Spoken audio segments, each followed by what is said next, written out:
François Faure, donc merci de répondre aux questions du Miss Mag. Donc la première question, en tant que professionnel, comment est-ce que vous voyez l'état actuel du marché de l'or d'une manière globale, c'est-à-dire au niveau de la planète? En ce moment, on est sur un marché qui est quand même assez sous pression parce que on a d'un côté des forces antagonistes qui le tirent dans un sens vers le bas et d'autres vers le haut. Donc d'un côté, on a les taux d'intérêt qui étaient jusqu'à présent plutôt en hausse et donc qui étaient plutôt à vouloir envoyer le cours de l'or à la baisse. Donc ça, c'était jusqu'à présent pas nécessairement porteur pour le cours et qui faisait que les gens délaissaient plutôt potentiellement l'or au profit du monétaire placé, on va dire qui rapporte 4-5%. Donc ça, c'était jusqu'à il y a quelques semaines. Et puis il y a eu les attentats du Hamas qui sur le coup ont un petit peu changé la donne et ont carrément réveillé le cours de l'or. Et là, typiquement, en euros, on a par exemple battu des records et on s'est retrouvé il y a de cela quelques jours avec un cours de l'or qui était quasiment à 1900 euros. Et ça, on l'avait jamais vu. Et donc là, c'était clairement les instabilités géopolitiques. Et tout ça se rajoute sur des mouvements de fonds où on a des banques centrales qui achètent de l'or, où on a un or qui est un peu comme une forme de troisième monnaie mondiale après le dollar et l'euro parce qu'il est utilisé dans des usages hors du dollar, hein, puisqu'aujourd'hui l'euro ou le dollar c'est complètement la même chose et donc tous ceux qui veulent être en dehors du dollar parce qu'ils ne veulent pas en appliquer les règles du jeu, eh bien qu'est-ce qu'il leur reste ils vont pas utiliser la devise chinoise, donc ils utilisent l'or. Voilà. Donc ça c'est un petit peu le marché actuel et puis avec en permanence une industrie qui utilise l'or et qui reste soutenue. On continue à utiliser l'or pour les bijoux, on continue à utiliser l'or pour les téléphones, pour les circuits électroniques. Donc je dirais même qu'en ce moment ceux qui sont pénalisés par le cours de l'or très élevé, c'est finalement mes fameux mariés indiens qui vont trouver que le prochain mariage va coûter un petit peu cher et peut-être qu'il faudra offrir un peu moins de bijoux que d'habitude. Voilà. Donc ce qui fait que ça peut être un élément un petit peu qui peut calmer le cours de l'or vers des valeurs acceptables. C'est ça qui est intéressant avec l'or, contrairement à d'autres actifs très financiers qui peuvent flamber, qui peuvent être ultra volatiles. Le cours de l'or reste malgré tout quand même toujours soutenu par des forces un petit peu opposées, et y compris la demande sous forme de bijoux. D'accord, je voulais juste revenir sur un point que vous avez évoqué rapidement. Les banques centrales ont été acheteuses très fortement dans le courant du mois d'août, et surtout deuxième quinzaine du mois d'août. J'ai lu que la BCE avait même acheté de l'or. Alors, moi j'ai regardé dans mes archives, il me semble que c'est la première fois que ça arrive. Ils auraient acheté jusqu'à 2 tonnes d'or. Est-ce que vous confirmez, c'est la première fois que la BCE achète se constitue une réserve d'or en fin de compte? Oui, tout à fait, mais c'est pas dans ses habitudes. Alors là, les raisons restent à creuser. Après, disons que les 2 tonnes d'or sont utiles quand on a des transactions à opérer avec de l'or. C'est bon d'en avoir.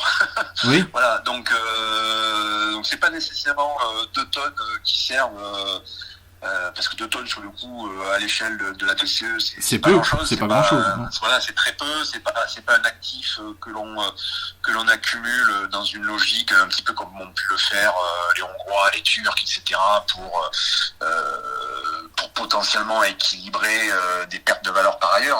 Ils sont pas en train d'acheter de l'or pour se dire l'euro va perdre de la valeur et on va le compenser. C'est pas du tout le cas. Par contre, ces 2 tonnes d'or peuvent servir de monnaie. Sur le coup rapide, liquide, etc. Donc ça c'est pas inintéressant et je pense que c'est plus comme ça qu'il faut l'envisager, c'est-à-dire c'est de l'achat d'or comme on achète des devises. Et la BCE a de la devise, elle a de la livre sterling, elle a du dollar et aujourd'hui l'or est une monnaie, on achète de l'or. Voilà. Donc ce serait en fait une réserve de change pour vous. C'est une réserve de change, D'accord. exactement. Ok. Un point peut-être particulier sur la Chine post-Covid et donc l'état du marché de l'or en Chine, de la demande, où on en est là actuellement. Ben, la demande reste extrêmement élevée, tout simplement parce que pour un Chinois, l'or reste une... Alors je pense, je le considère à la fois comme un raisonnement d'État chinois, mais aussi de particuliers chinois. L'or reste une devise non dollar, donc coupée des règles du jeu du dollar. Et donc pour la Chine c'est intéressant parce qu'elle a besoin de se dédollariser. C'est ensuite aussi pour le grand public chinois la manière d'avoir une valeur qui elle n'est pas soumise à des fluctuations qui peuvent être liées à son marché local et qui sont plus liées à des mouvements internationaux. Donc là aussi c'est intéressant parce que si vous avez un yuan qui perdait de sa valeur, eh bien en étant un chinois qui a de l'or, eh bien quelque part vous compensez cette perte de valeur. Donc c'est aujourd'hui très intéressant d'avoir de l'or parce que la Chine post-Covid a quand même été un petit peu secouée. Elle a eu du mal à se relancer. Eux-mêmes d'ailleurs ont été touchés après les autres par le Covid. Enfin, voilà, la Chine d'après le Covid n'est pas la même que celle d'avant. Le fonctionnement est peut-être un petit peu moins fluide que ce qu'il n'était. Les routes de la soie ne marchent pas aussi bien que prévu. Donc voilà, c'est plus de l'or qui est acheté dans une logique un peu défensive. D'accord. Sinon, si on revient à l'Europe, et puis même plus particulièrement à la situation en France, là on constate qu'il y a des sorties importantes des plans, des contrats d'assurance vie. La balance nette mensuelle pour le 4e mois de suite est négative, c'est-à-dire que les gens retirent de l'argent de leur contrat d'assurance. Donc, bon, compte tenu de la situation du marché boursier qui, pareil, est marqué par un retrait de liquidité assez important, est-ce que vous pensez qu'une partie de ces disponibilités sont investies sur l'or, sachant que le niveau des primes sur les pièces de 10-20 francs Napoléon sont par exemple à un niveau assez élevé? Est-ce que ça indique pas qu'il y a une demande là quand même persistante et des gens qui réaffectent leur liquidité sur des achats d'or?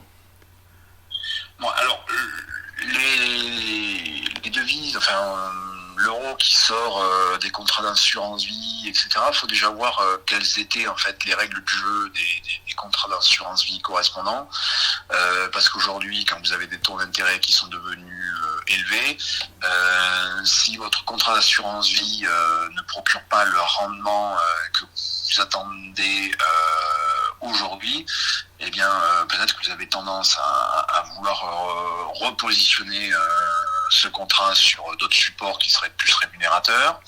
Ensuite, vous avez quand même des gens qui ont été quand même très impactés par les effets de l'inflation et donc qui sont aussi peut-être à couper ces positions pour tout simplement avoir du cash.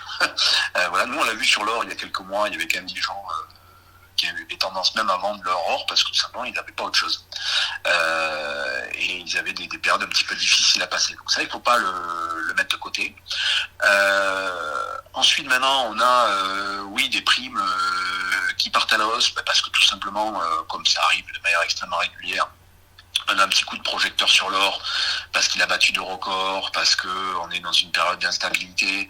Et donc ça, quoi qu'il arrive, on reste quand même dans des logiques où les gens veulent acheter pour se préserver, se prémunir. Et donc là, ça se traduit par des hausses de primes.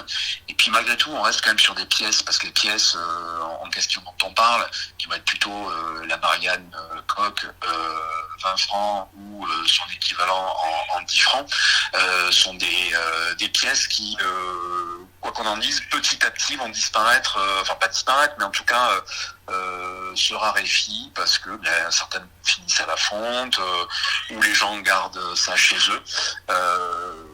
Donc les primes représentent une offre et une demande qui ne sont pas en phase, c'est-à-dire que vous avez des gens qui veulent en acheter et en face vous avez des gens qui soit surtout ne veulent pas en vendre ou tout simplement il y en a de moins en moins sur le marché. Voilà, donc ça c'est des événements assez réguliers. que l'on a pu connaître pendant la crise du Covid. Moi, je me rappelle, mars-avril, c'était exactement pareil. On avait connu ça aussi pendant le Brexit. Et puis, après, pour monter encore un peu plus loin, 2008-2009, ça avait été un petit peu pareil. D'ailleurs, en 2008, ce qui avait été très intéressant, c'était de noter que alors que pendant une quinzaine de jours on avait eu un cours baissier sur l'or, ce cours baissier était largement compensé par une hausse de la prime sur la pièce, ce qui fait que quelqu'un qui avait de la pièce était gagnant par rapport à quelqu'un qui avait du lingot. Donc ma conclusion là de la prime actuelle, eh bien elle montre bien que quelle que soit la tendance du cours de l'or, si on a une offre et une demande sur la pièce qui est très tendue, eh bien vous êtes sur le coup largement plus gagnant sur la pièce que sur un lingot ou toute autre forme d'or un petit peu basique. D'accord. Une question pragmatique en tant que collectionneur et éventuellement épargnant. Quelle pièce vous me conseilleriez si là aujourd'hui j'avais, je sais pas, 3 ou 4 000 euros de liquidité à investir, à miser sur l'or? Alors clairement, 3-4 000 euros, ça veut dire que vous commencez là-dessus. Clairement, le Napoléon 20 francs, Marianne Koch, liberté, égalité, fraternité, je le conseille très fortement parce que tout simplement c'est une pièce d'aspect quasi neuf. Donc en matière de qualité, on est sur des SUP ou des SPL, donc ça c'est plutôt très bien. Ensuite, des pièces qui, sur le plan fiscal, peuvent avoir un intérêt. Je ne peux pas vous en dire plus aujourd'hui, mais ça peut être intéressant. Voilà. Évidemment, la Marianne 10 francs peut être intéressante, mais quand les primes sont acceptables. Donc là, typiquement, en ce moment, on va attendre que ça redescende.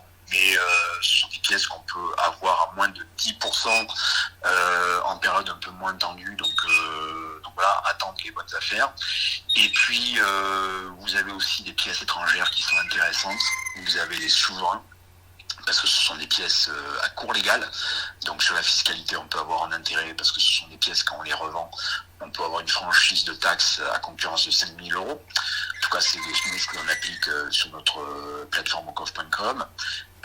Vous avez aussi les 20 francs suisses à partir des 1935 L, parce que là, on est sur une catégorie de pièces jetons, puisqu'elle a été frappée après la démonétisation.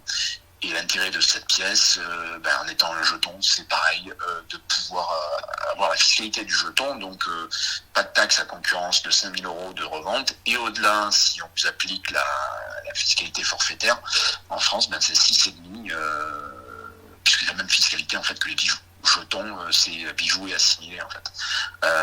Donc vous voyez, voilà, sur 4 000 euros, de toute manière, vous ne pourrez pas acheter énormément de pièces, mais un petit mix, donc voilà, 20 francs, Marianne Koch, liberté, égalité, fraternité, donc 1907-1914, souverain, donc soit de la pièce quasi neuve, donc ça peut être du souverain Elisabeth II, il y a des belles collections à faire parce que maintenant que la souveraine n'est plus, on peut considérer qu'on est à guichet fermé sur les types de pièces que l'on peut avoir, donc il y a une jolie collection à commencer. Et puis après, pour des raisons très très fiscales, la 20 francs suisse 1935 L. D'accord. Une dernière question, quelles sont les dernières actualités du site aucoffre.com? Est-ce que vous avez commercialisé de nouveaux produits, de nouvelles offres? Oui, nous sur le site Aucoffre, il y a en permanence des nouvelles choses. Nous récemment, on a sorti une pièce à cours légal qui ressemble à un lingot, mais en fait ce n'en est pas un, parce qu'elle est rectangulaire, mais ça s'arrête là, de 10 grammes, qui est une pièce à cours légal avec le Tchad, et sa sœur avec Gibraltar sortira dans quelques temps aussi. On l'appelle la VRX, voilà, c'est la Vera 10, Vera 10, voilà, qui vient compléter une série de pièces à cours illégal de format rectangulaire. On avait la Vera One qui était sortie pareil avec le Tchad et ensuite Gibraltar. Voilà, on continue nous sur nos collections de Veramax, qui sont ces pièces de 3 grammes 10, un dixième d'once, qui ont un design qui change de manière très très régulière. Donc c'est une série où l'avers reste le même et on change le revers en fonction de la collection. Donc là on était sur les 7 merveilles du monde, mais modernes, contemporaines. Donc voilà, là c'était des pièces sympas à collectionner. Donc la 7e et dernière justement venait de sortir, et donc là pour Noël on va pouvoir sortir des coffrets où on pourra acheter les 7 d'un seul coup. Et puis comme nous on vient d'intégrer notre propre, donc c'est-à-dire là chez nous dans la région bordelaise, notre propre atelier de frappe. Jusqu'à présent, c'était des choses que l'on faisait en Suisse ou en Espagne, et là, on vient de rapatrier ça en France. Donc, les nouvelles pièces qui sont en train de sortir ou qui vont sortir seront des pièces frappées en région bordelaise. Donc voilà, bon, on n'a pas les mêmes ambitions que la Monnaie de Paris, évidemment. Mais voilà, on a notre presse, toute notre organisation, notre système pour frapper nous-mêmes des pièces de grande qualité et être relativement agile. Parce que jusqu'à présent, comme on passait par des prestataires externes, on était obligé d'être sur des volumes de frappe d'à minima 7000 pièces si vous voulez que ça soit rentable. Là, nous, en les faisant nous-mêmes, en travaillant des outils, des outillages, etc., on pourra proposer sur de la frappe intégrale des volumes beaucoup plus petits. On peut imaginer à partir de 500 ou bien 1000 pièces. Ça sera beaucoup plus à notre portée, et donc des choses un peu plus exclusives et made in France. Donc voilà, ça c'est la grosse actu, et c'est ce qu'on est en train de commencer petitement là. Donc on a commencé déjà à frapper des pièces qui étaient des séries déjà qui existaient, ce qui nous permet de valider tout notre process à partir d'outillages que l'on a déjà. Et là, on est en cours de fabrication d'outillage pour une nouvelle série. Voilà, il y aura peut-être un dragon dessus. Voilà, c'est encore livré d'images, mais voilà. Donc les plâtres ont été faits. On est en train de travailler les outillages en acier qu'on devrait finaliser d'ici à peu près une quinzaine de jours. Et puis une frappe qui pourrait commencer courant décembre pour un produit millésimé 2024. Ce serait une quart d'once pour commencer, parce qu'on aime bien ce genre de format qui est accessible un petit peu à tous les publics, qui est aussi un peu concurrent des pièces type Souverain, Napoléon, et qui serait donc un jeton, donc une fiscalité plutôt intéressante. Voilà, donc ça c'est ce qu'on réserve pour le début de l'année. Merci. Pour les auditeurs que ça intéresse, qui auraient un intérêt sur les pièces d'or, on peut peut-être rappeler l'adresse de votre site. Oui, alors on a le site plateforme qui s'appelle aucoffre.com, AUCO2FRE.com, comme si on allait au coffre. Voilà, donc qui est une plateforme d'achat et vente avec conservation des métaux précieux en coffre de haute sécurité. Et on a aussi un site plus e-commerce, plus dédié à la réception chez soi pour collectionner, qui s'appelle veravalor.com. Et sur veravalor.com, en fait, on trouve toutes nos créations, toutes nos collections. Jean-François Faure, merci. Merci à vous.